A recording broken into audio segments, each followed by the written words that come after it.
name is Jeffrey Schecter. I play Mike in a chorus line. We are at Red Hawk Physical Therapy. I've been rehabilitating my ankle, sprained my ankle real good. We have to do like a double pirouette out in, and I went for double pirouette. My foot just went out. They thought that we had staged it as a way of, you know, just getting everybody in the moment, which is a sweet idea. But no, it was real. I mean, I went down and I was like, oh my God. And you know, later on, Bob's like, I know this is really wrong of me to say, but I want you guys to hold on to this moment, because what happened to me was essentially what happened to Paul. I have to say, like, physical therapists, like, as far as like just people in general, but I mean dancers, save us, really. So I'm grateful. Thanks, Jack. Whenever someone asks me how I started dancing, it's definitely as a kid, picking up moves off the street like break dancing. And come out, this little white Jewish boy.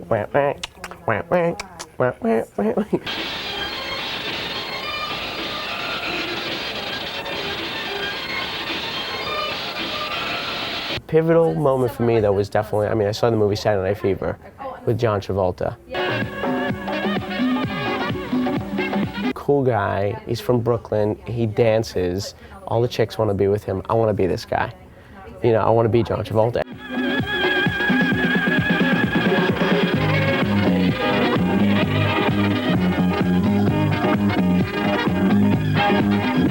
And so literally, I mean, I started kind of mimicking the moves that he did in the movie, and my dad picked up on it.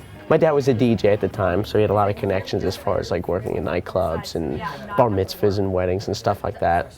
When I think about it, it sounds seedy and weird, but it wasn't. It was actually a really neat experience, because my dad was always there, and he was always making sure, like, it wasn't like, back then it was like, it was kind of like a novelty thing, you know, like people like just, okay, so your kid's 11 and he kind of does his John Travolta thing. I love it. You know, so I would perform and people go crazy because it was so, I don't know, it was just cute, you know, just seeing this 11-year-old like doing pelvic thrusts.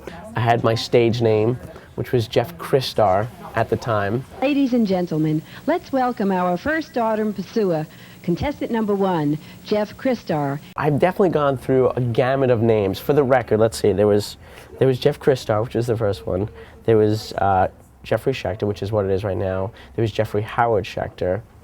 And it was just Jeff Howard. Then there was Jeffrey Howard. It's just been a constant name game. Everybody in this business calls me Shecky, so, you know, one day I'll be like Cher or Madonna, just one name, Shecky. You know, on Long Island there was always like some kind of not a pageant, but like talent competitions.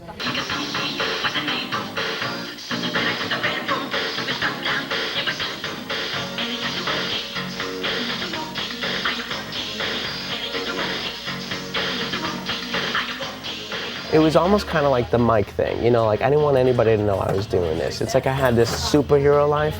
Like by day, you know, mild-mannered student, good kid, makes people laugh. By night, disco inferno. I mean, I really have an altered life. I got it in my head that there was something about it that was like not cool, or especially as I became like a teenager, like people gonna make fun of it. And I was like, I didn't want anybody to know. It wasn't until I found like musical theater, probably when I was about 16, and that's when I started like actually taking real dance classes, and where I started to go, okay, so other people do this. I'm not the only weird person that goes out and does this kind of thing.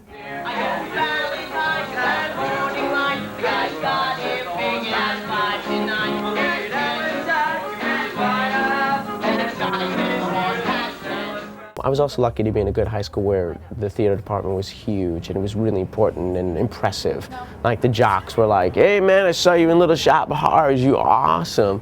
Thanks. You know, I mean, it was like, it was okay, you know, it was actually cool in my school.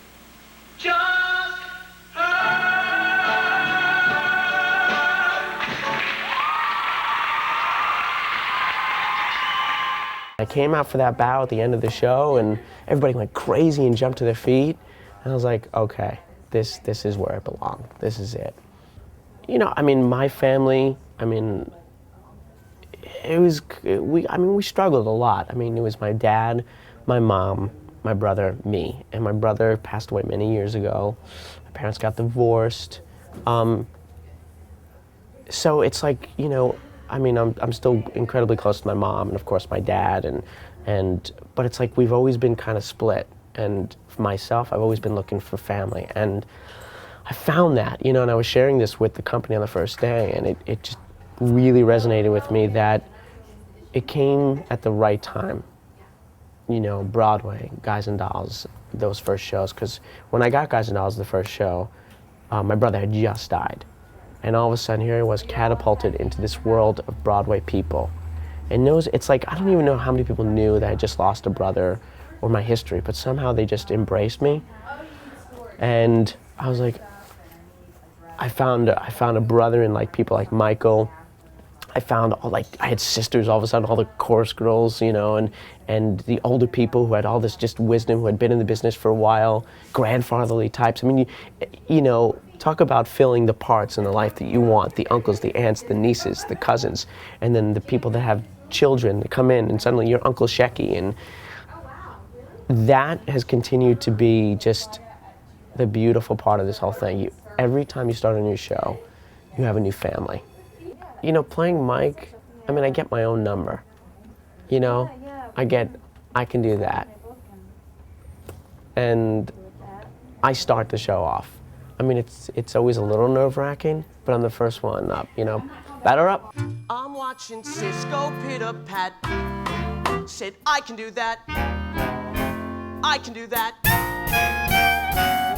Knew every step right off the bat. Said, I can do that. I can do that. It's kind of crazy how much I can identify with him. I mean, I didn't start dancing because of his sister, but it's like John Travolta was my parallel. I mean, seriously, I saw the movie and I'm like, I could do that, you know.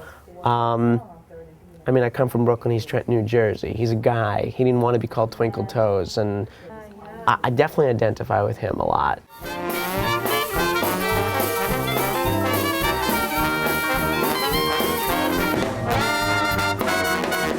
What I did for love. Every night, hearing Natalie sing that song, I find myself standing there every night as Mike. The mind just wanders and you'll think about anything. And it always comes back to, oh my God, this is what I do. Look at the journey that I've gone through to get here. You know, good, bad, everything. And it's not just about theater, it's about life. I mean, anybody can understand that song. And, you know, what do you do? What do you do for life just to get what you want out of it? Whether it's relationship, a career, you know, family, getting close. So you'll be thinking about, you know, having a burger in 1 second. Next minute you're thinking about, man, I really got to call my mom or call my dad. You know, that's just what that song does to you, which I think is powerful.